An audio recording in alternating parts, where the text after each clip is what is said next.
Siapa bergaul dengan orang bijak menjadi bijak. Hari ini aku mau bikin brownies ulang tahun. Ekonomis, bahan-bahannya sederhana, hasilnya enak, nyoklat, dan cantik banget. Pas untuk kado spesial. Langsung aja. Pertama-tama panaskan oven karena ini bikinnya cepet dan praktis sekali. Kemudian lelekan mentega dan coklat blok atau cooking coklat yang udah diserut. Sebentar aja di api kecil ya. Lanjut bisa tambahkan gula halus dan perisa vanila. Aduk rata dengan whisk. Tambahkan telurnya sekalian aja dan diaduk lagi dengan whisk.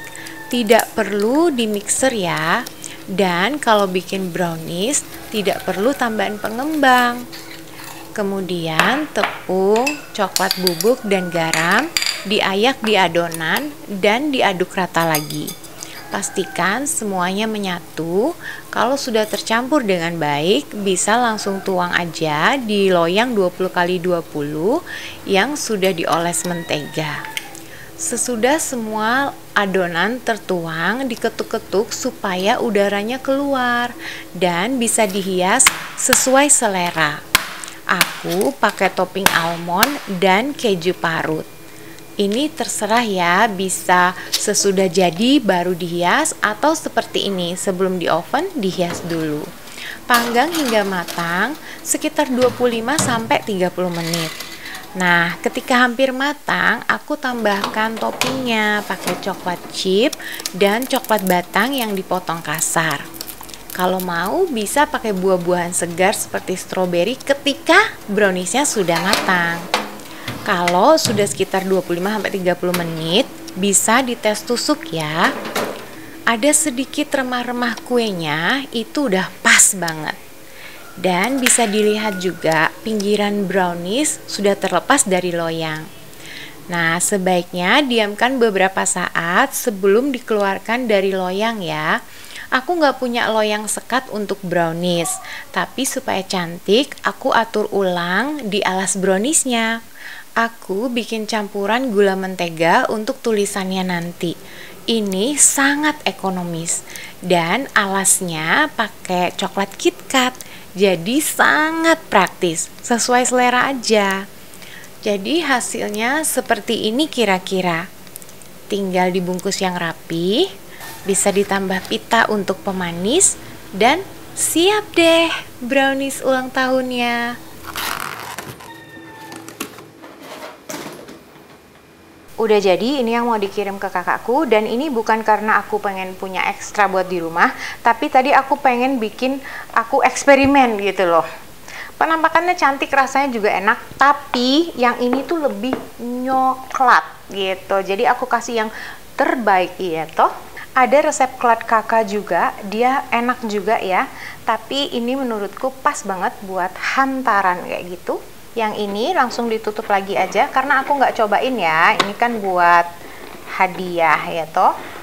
Tapi udah tadi dapat sedikit sisa-sisa di pinggir-pinggiran di loyangnya itu, cobain. Yang ini aja ya, aku cobain ya. Pretty much sama, cuman dia nggak begitu nyoklat gitu loh. Yang itu bener-bener coklat sekali. Nih hasilnya tuh kayak gini. Yang kurang pas aja enak. Ini rasanya enak banget. Aku udah bisa bayangin bagaimana yang dia bener-bener nyoklat banget. Semoga kakakku suka. Selamat ulang tahun Kak Dian. Buat teman-teman, resep ini harus dicoba. Please kalau udah nyobain resep ini, hashtag Dapur Teman Dina di Instagram atau tag aja langsung Dapur Dina. Makasih. Baiklah teman-teman, hari ini kita mau langsung aja ke tempat kakakku.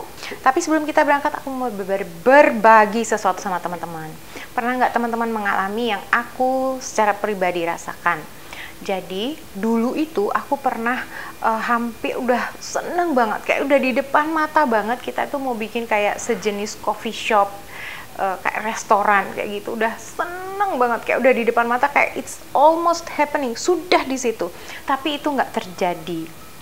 Dan saat itu tuh aku sebenarnya kecewa, sedih, galau, macem-macem lah yang kayak gitu-gitu.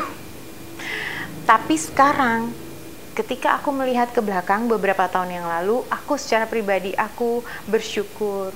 Puji Tuhan saat itu tidak terjadi. Puji Tuhan waktu itu semuanya itu kayak berhenti, kayak nggak jadi dilanjutkan.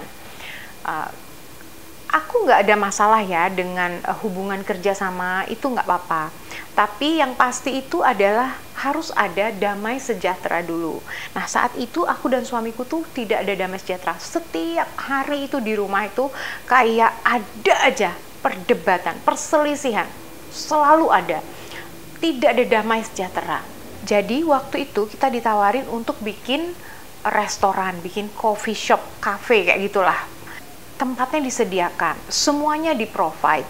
Jadi kita cuma tinggal kayak bikin menunya aja, bahkan desainnya, shelvingnya, semuanya itu kita yang bikin sendiri dari nol. Jadi udah kita lihat proses pembangunannya kayak gitu. Tapi saat itu aku dan suamiku tuh seperti aku bilang tadi, nggak ada damai sejahtera. Tiap hari ada aja. Bahkan hal-hal kecil tuh jadi kayak kok dibesar-besarkan sekali gitu. Akhirnya suatu titik itu kita sama-sama berdua, ini apa-apaan sih, udah kita duduk aja dulu, kita stop dulu semuanya, kita duduk berdua dan berdoa. Kita duduk diam berdoa. Terus habis udah kayak gitu, sudah beberapa saat suamiku tanya, oke, sekarang gini, kamu tuh sebenarnya are we okay, apakah kita mau lanjutkan ini atau enggak? Aku bilang, sebenarnya aku mau Pak, tapi kok enggak ada damai sejahtera dalam hatiku. Suamiku juga bilangnya hal yang sama. Aku pun begitu sebenarnya, tapi aku pengen supaya kamu juga karena aku happy gitu loh, saat itu excited. Jadi suamiku pengen itu, aku pun sebenarnya kayak gitu sama suamiku. Jadi kita sebenarnya tuh sama-sama nggak damai sejahtera, tapi sama-sama mau menyenangkan hati pasangan. Akhirnya saat itu kita datanglah ke yang nawarin itu ya, keluarga yang sangat baik. Mereka sudah punya beberapa usaha juga dan begitu begitu baik hatinya, begitu besar hatinya mau bukain buat kita usaha loh, bayangkan. Tapi kita datang ke sana dan kita minta maaf sebesar-besarnya karena udah jadi tempatnya, udah ready kayak gitu loh. Terus kita bilang kayaknya kita nggak dulu, gimana. Nah, masih tetap kayak masih ayolah. Tapi akhirnya puji Tuhan itu tidak terjadi dan tetap itu ada kerinduan dalam hati kami ya. Tapi kalau itu pun nanti terjadi, biarlah itu terjadi bukan dengan ada ganjalan atau ada perselisihan yang tiap hari yang tidak ada damai sejahtera. Kalau itu memang terjadi, biarlah itu semuanya itu ada damai sejahtera di hati. Itu berarti tanda ya kan, pasti baik adanya, kedepannya pasti baik adanya. Dan sampai sekarang hubungan kita pun tetap baik dengan keluarga yang pernah menawarkan kita untuk membuka restoran itu. Jadi intinya yang aku pengen bagikan itu adalah apapun itu pekerjaan, apapun yang kita lakukan, yang penting itu adalah damai sejahtera dulu. Kita ada damai dalam hati kita dan ada kesatuan hati. Sesudah itu semuanya pasti akan Tuhan mudahkan. Makasih.